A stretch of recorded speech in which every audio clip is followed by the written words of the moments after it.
Line.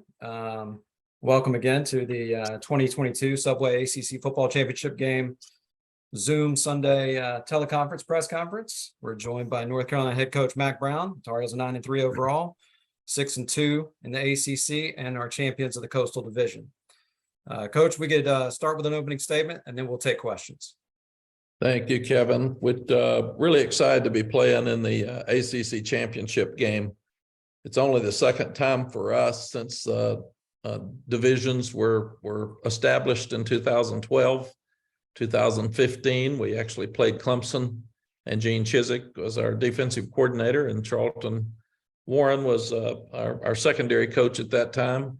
But very, very proud of these guys. So they've done something that's only been done two times since we've had divisions. So proud of them. Also, winning 9 games here is important because we haven't done that except one other time since 1997.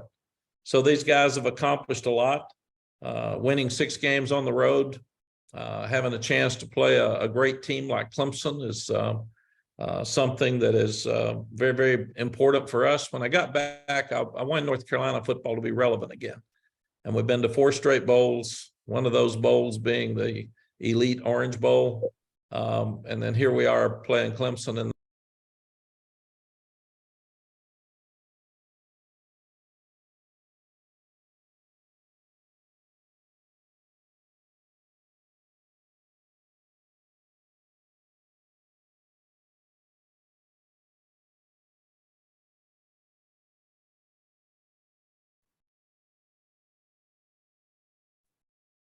Coach, I'm not sure what happened. I think something might have happened to the mute button. Got it now. There we go. We're back. There we go. Sorry about that. Yeah, I didn't touch it, Kevin, so I'm not sure. Technology. It's kind of the way my weekend's gone. Probably on my end, but okay. Sorry. Part of it, but proud. I don't know where we stopped, Kevin. You were talking about making North Carolina football relevant again, 4 straight bowl games. Yes, 4 straight bowl games, one of those being the Orange Bowl, which we'd never been to, and then getting to the championship game to have a chance to play a national program like Clemson. Clemson's been the standard in the ACC for many years. When I was here before, it was Florida State.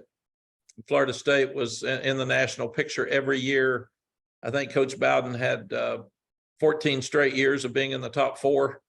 So all the rest of us were second and below, and that's pretty much what Clemson's been. Last year it changed a little bit, but Dabo's done an amazing job of getting his team back this year and being the national picture. I looked at some things this morning because I went through a similar number of years at Texas that Dabo's gone through at Clemson now, and he's 160-30, 37 as the head coach at Clemson.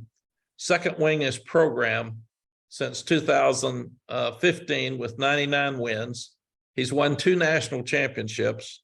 They've appeared in the college football playoff 6 times, 7 seasons with at least 11 wins with a chance at an 8th, and 4 14 win seasons. Just absolutely unbelievable the success he's had. And like I said, all of us are trying to catch him. He's done an amazing job. He's a dear friend of mine. I like the way he does it. He does it with class, and can't wait to compete against him this weekend. It'll be a real fun challenge for our team. All right. Thank you, Coach. We will now go to questions. If you have a question, please use the raise your hand function, and I'll call on as many folks as we can get to. Our first question is from Trevor Groves. Go ahead, Trevor. Hey, Coach. The last time you played Clemson, it was an epic game. 2019, Clemson was #1, riding the nation's longest win streak. You went for the 2-point conversion. What do you remember about that game? And was that one of the tougher losses to swallow in your career? Yes, Trevor, I remember I was proud of our guys. They hung in there and they had a chance to win till the end. A lot of people wondered why I went for 2. We were down 5 starters on defense, and Clemson was a whole lot better than we were. And they had one of the best quarterbacks to ever play the game. And there was still 1 minute and 19 seconds left. So that game wasn't near over. And I just wanted to put more pressure on them if we could get one up and make them try to get down for a field goal. But Clemson's won a lot of games, and they won a lot of those in the end, and we had our chance and just couldn't close it. Thank you, Coach. Good luck Saturday. Thank you, Trevor. Okay, our next question is from CL Brown. Go ahead, CL. Hey, Mac, I was just wondering how you go about hitting the reset button for the team after the losses coming into this game. Yeah, CL, I'm going to see you tomorrow at 11, so we're going to have to rehash all these questions. So you North Carolina guys, if we want to ask all of them today, what we'll do is just not have our press conference tomorrow. That'll be good. We can move forward. You're in a championship game. None of these kids have ever been in this championship game. So they'll be really excited about it. We haven't played Clemson since 4 years ago. I think next year we play them at Death Valley. So and playing Clemson's an exciting thing. It's a great challenge, and they know that they're playing as good a group of athletes as anybody has in the country. So it'll be a fun challenge for us. Thanks, Coach. Thanks, CL. All right, our next question is from Scott Kiefer. Scott, go ahead with your question. Hey, Mac, I'm just wondering how you feel about the divisions going away in the ACC. You for it, against it, neutral? How do you feel? Scott, I was against it. Even if we redesigned them, I thought it was so cool that you can win a division championship. We did the same thing. We had a North and South in the Big 12 when I was there, and then we did away with it when some teams left. And I understood because we only had 10 teams in the Big 12, and everybody had to play against each other. And I didn't like it as much because right now in the Big 12, Saturday, TCU is going to play Kansas State for a second time. And I always thought it's a little awkward playing somebody twice. Normally, when you have divisions, that doesn't happen. So I was one of the few, I think, in the league that voted against it. I didn't mind changing up divisions if you want to change some teams so people get to play different people. But I really like divisions as far as college football is concerned. Very good. Thank you, Coach. Thank you. Okay, our next question is from Deanna King. Go ahead with your question. Hey, Coach, there's a lot of North Carolina kids on that Clemson roster. How important is it to play Clemson for recruiting purposes? I think it's good, Dina. They've beaten us a bunch in recruiting. Most of the guys on our team weren't offered by them. So there's a lot of great players on their team that I've tried to recruit that decided to go down there. And they've got a great program. They are the standard in this league. They've got outstanding facilities. Dabo's done an amazing job. So I get it, but no, we'll be playing against a lot of great players I wish we had gotten. Okay, our next question is from Sammy Batten. Go ahead, Sammy. Yeah, Mac, just following up on kind of Dina's question. I mean, Charlotte, both teams have really great players from Charlotte. I mean, is this kind of going to be kind of a sidebar to be a kind of a showcase for high school talent coming out of Charlotte too? It really is. And playing in Charlotte special for us. And I know it is Dabo because Clemson's not very far from there either. And then next year, our opening game will be with South Carolina in Charlotte, which was the first game that I had 4 years ago when I was here. So playing in Charlotte special. I've been told it's a sellout. I know those Clemson fans are going to show up, and our fans have been unbelievable the last 2 home games. Thanksgiving's always iffy to know how many people can come, and some of the weather were question marks. And we had a packed house, and the student section was full, and our crowds have been absolutely unbelievable. So I expect them to be the same way on Saturday night. Our next question is from Evan Abramson. Go ahead, Evan. Hey, Coach, how's it going?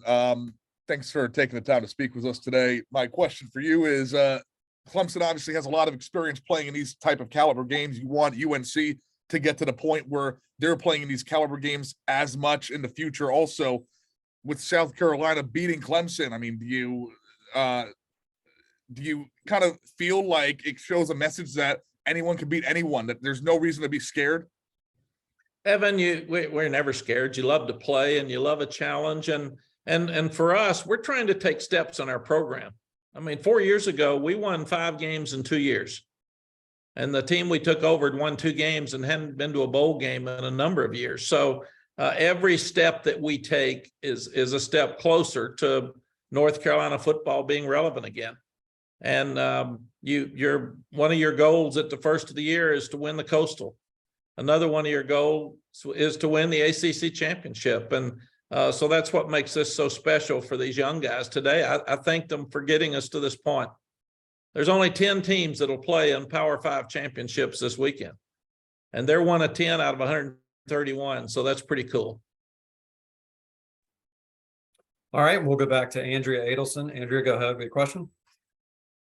Hey, Mac, thanks for doing this. Just curious in the last 2 games, if there's something that defenses have done maybe a little bit differently that have gotten you guys out of rhythm and maybe a little bit more inconsistent on offense. Andrea, we haven't played as consistently well. We've still, we didn't score many points against Georgia Tech, and that wasn't like us. I think we've gotten impatient. And we're just wanting to. We scored so fast and we scored so much early in the season that the last couple of games people are making us work harder to score points, and we're not doing that as well. So we just got to go back and relook at who we are and start over. And our next question is from John Blau. John, go ahead with your question. Hey, Coach, you were mentioning how a lot of the players at Clemson are guys that you wanted, you weren't able to get. I mean, Drake May is a guy that Clemson recruited and you were able to get. I mean, what were you able to pitch him on? What do you think he saw in UNC that made him come to you guys? John, his whole family's been UNC. When he was growing up, I said it'd be like Archie Manning not going to Ole Miss. I mean, his dad was one of the leading passers in ACC history. His brother won a national championship in basketball. His other brother is here on our basketball team now. Living in Charlotte, he's going to have a wonderful career here. He'll have a great career in the NFL, and then he'll want to come back and live in Charlotte, in my estimation. And you want to go back home. So he's a special player. He's a special young man, and we're sure lucky to have him. All right, and we'll go back to Trevor Groves. Trevor, go ahead. Hey, Coach, keeping in that theme, one of the guys you did not get was Will Shipley from the Charlotte area. You recruited him. How much have you kind of followed his career from a distance, and what makes him a special player? What do you have to do to try to bottle him up? Trevor, like everybody else, we all wanted him. In fact, most of the players at Clemson, we all wanted. So it wasn't just me. And Will's tough. He's fast. I love the way he competes. He's such a great young man. He's got an outstanding family. I got really close to his grandmother. I thought that might be our chance. But I love watching him play. Just the extra yardage he gets, and he stirs people up when he gets in that game. And you love to see a guy that's that talented, but also that competitive, and knowing that he's a wonderful young person. Thank you, Coach. Thank you. All right, our next question is from David Teal. Go ahead, David. Mac, you and I are old enough to remember Lawrence Taylor. Does LT in 1980 resonate with today's Tar Heels? Well, LT resonates with everything we do. I wish we'd get the pass rush that he had. David, we're not getting any pass rush, and he got them all. And I know the goal line stand at Clemson. You go back and think about those days, but he was a special player. He actually had him back to a game last year, and he was here and met a lot of our kids, and being one of the greatest players to ever play. He's a guy that a lot of people relate to around here. But does that 42-year drought, does that get mentioned in your locker room and the opportunity that you have Saturday night to end it? David, it does, but it's something that we went from the bottom now. You win 3 games in 2 years, and I think 2 of those were Power 5 teams. We've had to start from the bottom and work our way up, and it's really interesting to watch our team. They just love to win, and everything's new for them. So these guys hadn't been to a bowl game. Then we went to a bowl game. Then we go to the Orange Bowl. Then last year was a disappointment. And now this year they found a way to win a lot of close games. And very honestly, David, we're about like everybody in the Coastal. all of our games except Pittsburgh came down to the last drive. And so that's kind of who we are. And they know that. And they know that Clemson's better than the teams that we've played. So they're going to have to play the best game that they've played to have a chance. Okay, our next question is from Anna Adams. Anna, go ahead. Hey, Coach, apologies if you already answered this after the game, but any injury update that you could provide? I think you had a couple of guys go out on Friday.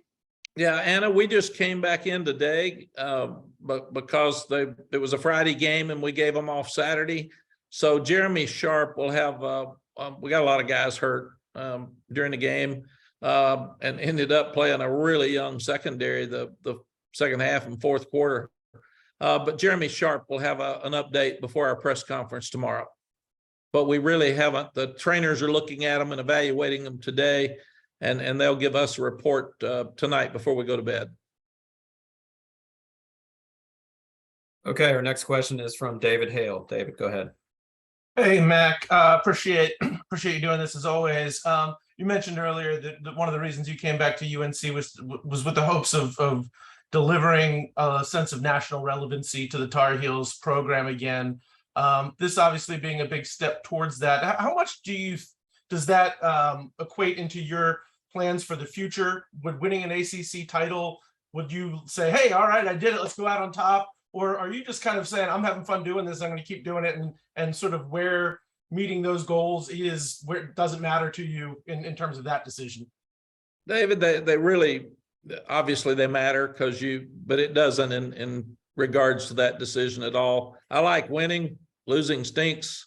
I think everybody that lost yesterday, and there were a bunch of them that lost a whole lot of important things yesterday and Friday, would all tell you that it stinks. I just told our team, winning's fun. Thank you for the 9. The others stink. Just part of it. And let's just keep working to get better. But no, I want these kids to be happy. I want them to be learning and growing and having a better life after they get out of here. And that's really the reason that Sally and I came back. But we also want North Carolina football to be relevant again. Larry Fedora did a tremendous job here. He was, the last time we were in this game, he was the reason, and came down to an onside kick and had a chance to win it. But they struggled in the end. And I love this place. I love these fans and the administration, and got so many top boosters that are dear friends of mine for 30 years. So it's unlike most people that are coaching. I'm coaching to help the place and help these kids. And that's why I'm so proud of them, for this university and for these kids. A bunch of these kids were on that 2-10 football team because of the COVID year. We've still got a lot of kids that are fighting through that. So this is a really great opportunity for them to feel good about themselves.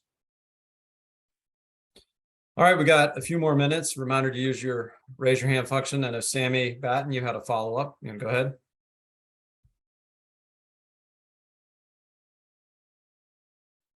Perhaps we lost you, Sammy. All right, let's go to Lawton Swan with Clemson Sports Talk. Go ahead, Lawton.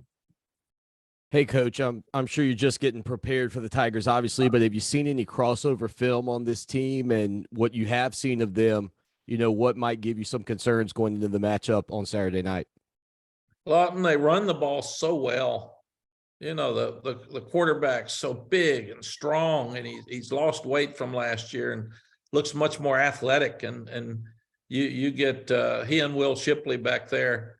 They're always good in the offensive line. They've always got the big, tall receivers that can make plays. So that's who they are. They've been running this offense forever, and they're really, really good at it. And you look at defensively, they're as good as anybody in the country. I mean, their defensive front, those guys every year, they just rotate them. They all look great. They look like what the rest of us want to be like and get like in their defensive front seven. They've always got skilled people in the back end, but again, you look at their defensive line, and it's hard to. We've struggled the last 2 weeks offensively. It's hard to figure out how you'd make some yards. All right, Sammy, I see you on there. We'll try you one more time. Yeah, Did we can you hear hear me now, Mac? Yeah. Yes, Sammy. Yeah, Mac, I was just wondering, has the talent pool in the Charlotte area gotten even deeper since your first time around at UNC? Sammy, absolutely. And I think but we had 29 million people in the state of Texas. And there's a lot more people in this state, and specifically Charlotte, than there were when I left. But now there's great players in Charlotte every year, and it's a hotbed, and everybody in the country can fly in there. So they're all very, very highly recruited, but they're well coached. The population is such that there's so many great players there. And that's why I love playing this game in Charlotte. And I love opening up next year with South Carolina and Charlotte, because we'll have a lot of the locals that are coming. But we're signing more and more Charlotte kids each year. And really and truly, Sammy, we had some when we were here before, but not near as much as we have now. Yeah. Thank you. Thank you. Okay, seeing no other questions, we'll let Coach Brown go. Coach, thanks for joining us this evening, and we'll see you on Friday. Thank you, guys. Appreciate what you all do to follow college sports, and we'll see you on Friday. Thanks, man.